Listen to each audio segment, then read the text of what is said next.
যারা এই 100 টাকা করে ফর্ম বিক্রি করলো এই ধর্মের নামে,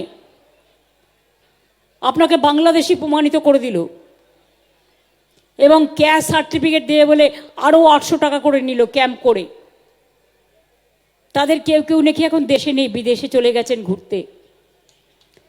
সেটা কেন বিদেশে ঘুরতে গেছে তার পেছনে বিরাট একটা রহস্য আছে। রহস্যটা আমি কিন্তু জানি।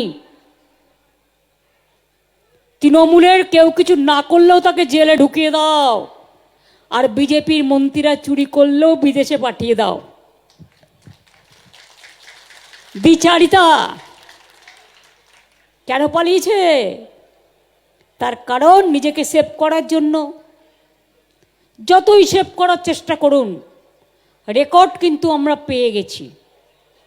আমরাও কিন্তু যদি কেউ অন্যায় করে তার গ্রেপ্তারের দাবি তুলব।